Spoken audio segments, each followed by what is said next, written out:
Assalamualaikum warahmatullahi wabarakatuh.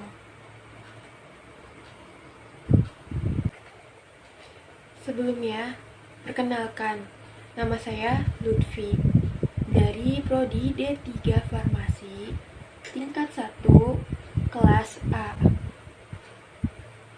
Di sini, saya akan membahas tentang obat tradisional.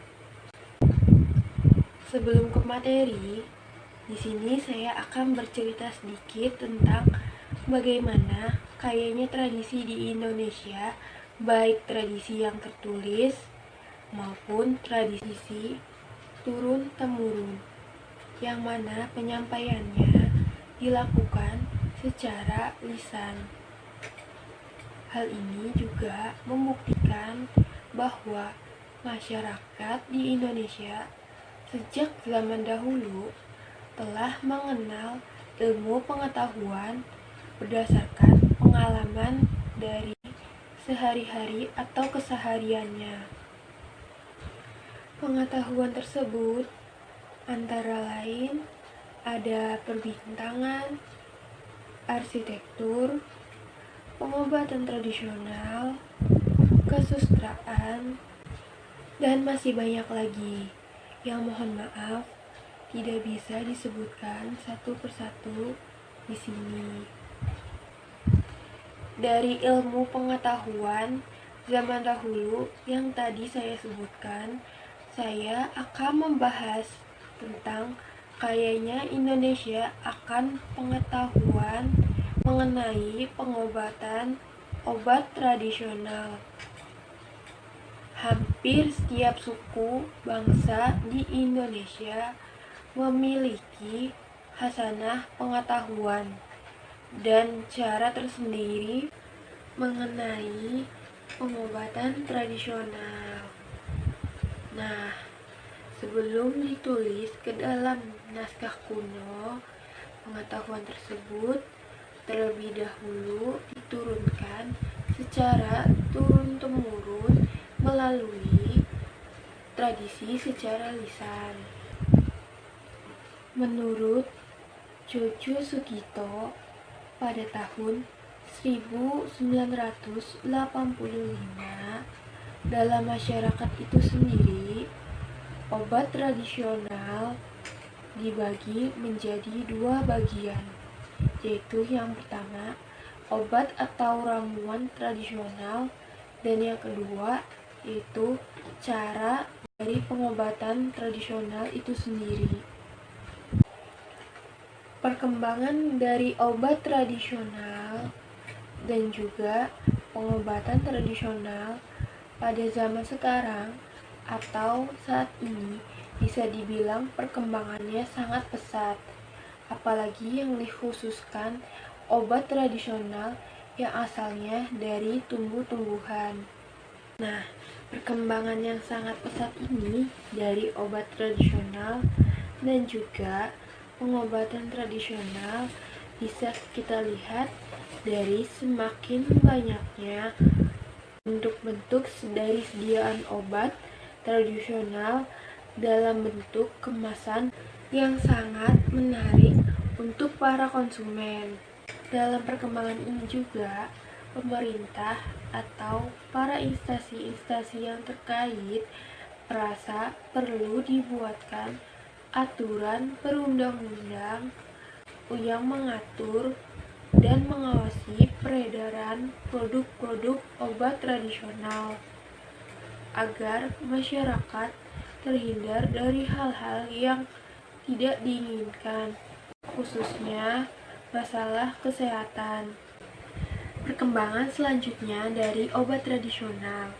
Saat ini, obat tradisional kebanyakan berupa campuran yang berasal dari tumbuh-tumbuhan, sehingga saat ini dikenal sebagai obat herbal khusus.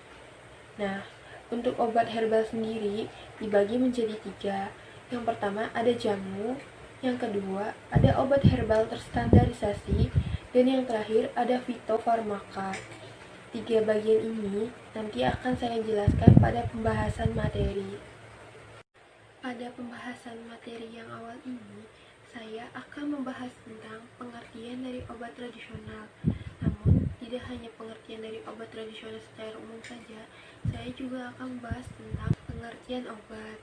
Lalu, saya akan menjelaskan tentang pengertian obat tradisional menurut peraturan Kementerian Kesehatan. Pertama-tama, saya akan menjelaskan tentang apa itu obat. Obat sendiri berarti bahan atau zat yang berasal dari tumbuhan, hewani, mineral, atau zat kimia tertentu yang dapat mencegah, mengurangi rasa sakit, memperlambat penyakit, dan menyembuhkan penyakit. Yang kedua, pengertian obat tradisional secara umum. Obat tradisional merupakan obat-obatan yang diolah secara tradisional atau turun-temurun berdasarkan resep dari nenek moyang, adat istiadat, kepercayaan, atau kebiasaan setempat, baik bersifat magic maupun pengetahuan tradisional.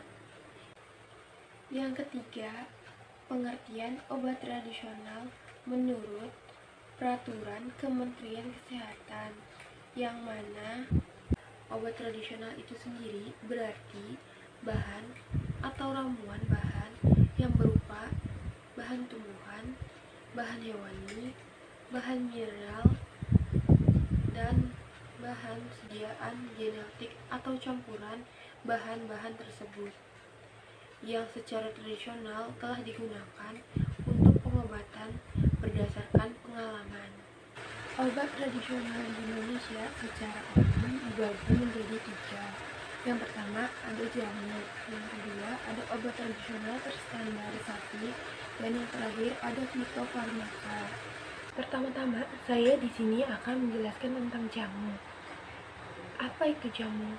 Jamu sendiri berarti sebutan untuk obat tradisional dari Indonesia yang terbuat dari bahan-bahan alami seperti tumbuh-tumbuhan yang mana diracik agar menjadi serbuk jamu dan minuman jamu. Jamu ini juga bertujuan sebagai khasiat kesehatan dan kehangatan tubuh. Belakangan ini, jamu sangat populer dengan sebutan herbal atau herba. Sebenarnya, daerah asal jamu tradisional itu sendiri tidak diketahui. Tetapi, banyak peracik dan penjual jamu tradisional berasal dari daerah Muter, Kabupaten Sukoharjo, Jawa Tengah. Bahkan, di Desa Bulakerjo, Kabupaten Sukoharjo, berdiri patung jamu dan petani sebagai ikon Kabupaten Sukoharjo. Contoh-contoh jamu. Yang pertama, ada jamu beras kencur yang berkhasiat untuk menghilangkan pegal-pegal pada tubuh dan sebagai tonikom atau penyegar saat habis bekerja. Yang kedua, ada jamu cabai puyang yang biasa dikenal sebagai jamu pegalino yang berfungsi untuk menghilangkan cikalen, pegal-pegal, dan linu-linu di tubuh.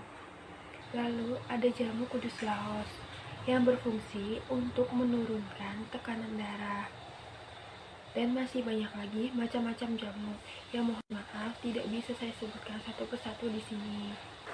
Lalu ada obat herbal standar atau OTH.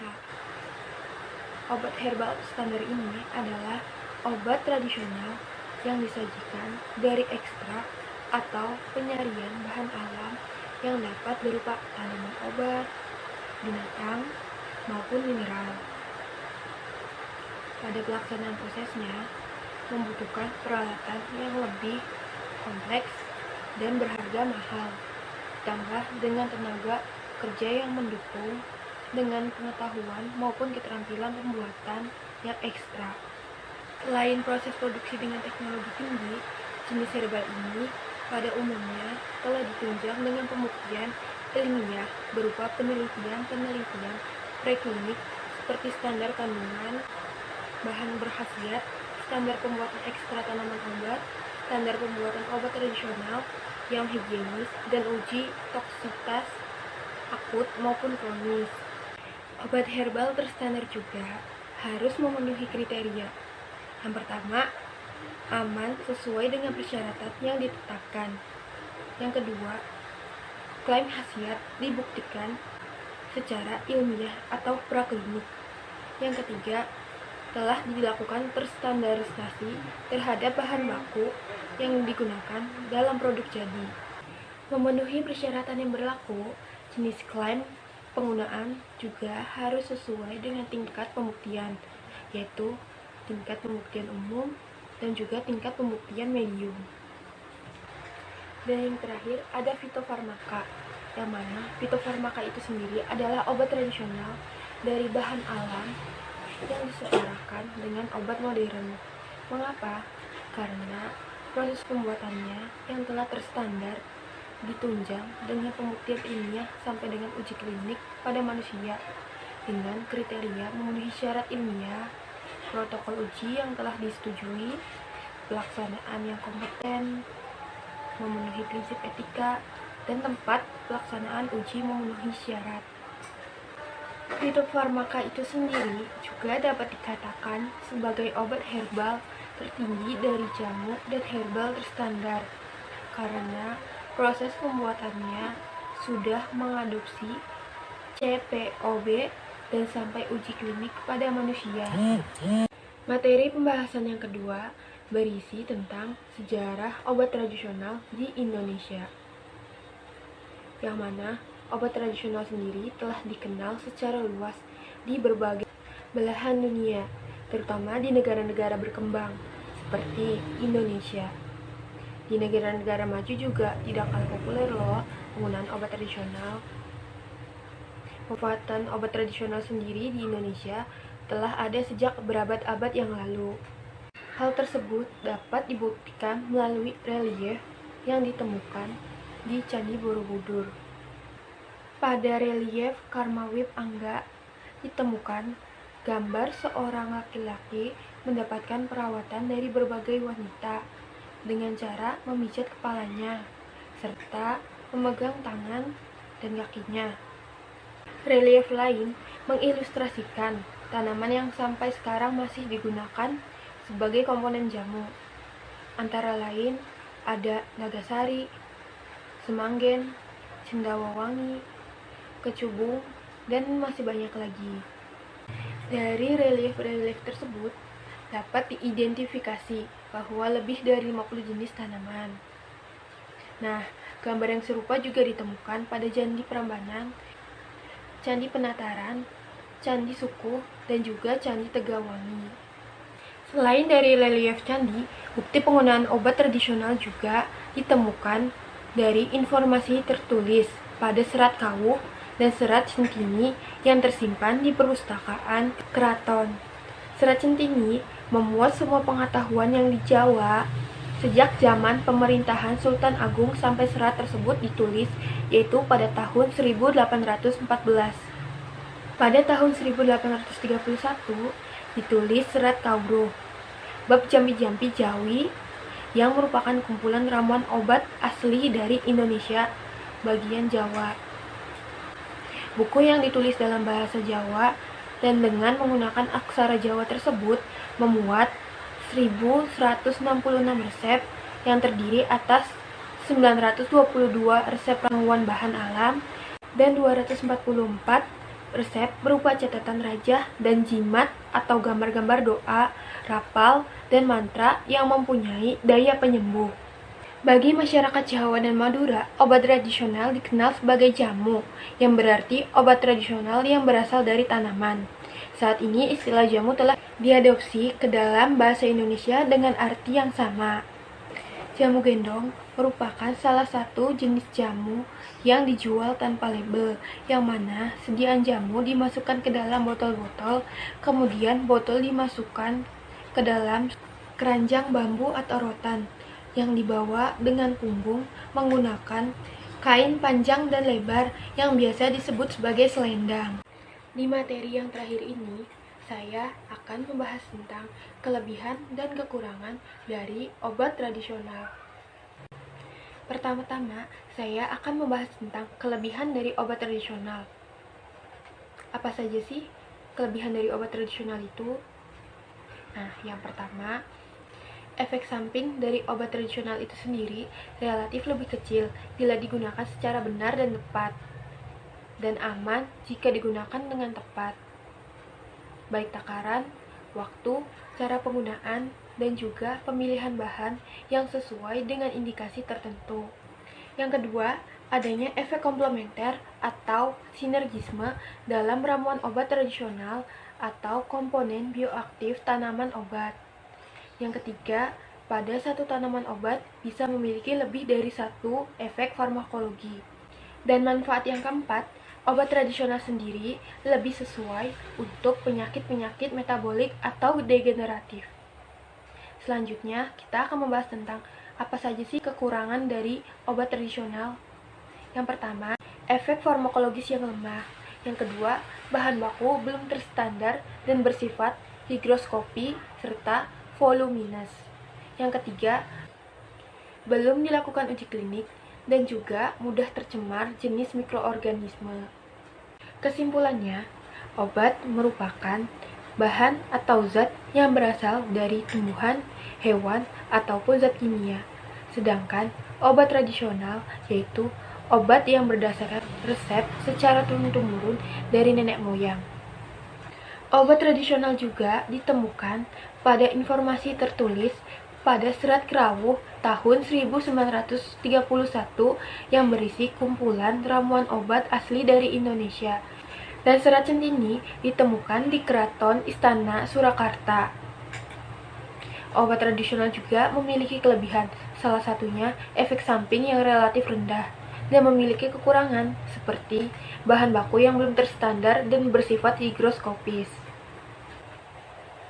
Mungkin cukup sekian pembahasan materi tentang obat tradisional dari saya. Kurang lebihnya saya mohon maaf. Wassalamualaikum warahmatullahi wabarakatuh.